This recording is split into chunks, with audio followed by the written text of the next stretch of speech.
Décidément, Dieu, dès l'Ancien Testament, a étonné les hommes. Il parle le langage de la gratuité, et cela pour tous les hommes, sans exclusif. L'apôtre Paul, le juif devenu chrétien, s'en émerveillait. Même si vous n'avez pas d'argent, venez. Isaïe chapitre 55, 1. Qui dit une chose pareille? Est-ce bien raisonnable? Est-ce bien honnête? Venez acheter du vin et du lait sans argent, sans rien payer. Ou bien c'est tout à fait déraisonnable et celui qui fait une telle proposition sera bientôt en faillite. Ou bien c'est une supercherie. Relisons mieux l'offre. Elle nous vient du prophète Isaïe, et pas n'importe quand. Nous sommes au VIe siècle avant la naissance de notre Seigneur Jésus-Christ. Les gens de Jérusalem sont en exil à Babylone, complètement démunis. Ils ont tout perdu, et même l'espoir.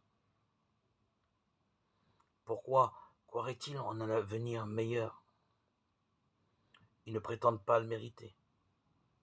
Ils ont eu tout au long de cet exil maintes occasions de faire leur examen de conscience et de regretter tout leur manquement à la loi de Dieu. Non, ils ne méritent rien. C'est pour cela que le prophète insiste tellement sur la gratuité des dons et des pardons de Dieu. Avec lui, il n'est pas question de mériter quoi que ce soit. Pourquoi? Parce qu'il aime ses enfants tout simplement. En amour, on ne compte pas, nous le savons bien. Il va les libérer comme il a libéré leur père de l'esclavage en Égypte. Non pas en raison de mérite supposé, mais simplement par amour. Mais ne crions pas au laxisme, car si nous prenons cette révélation au sérieux, cela changera non seulement nos discours, mais aussi nos comportements.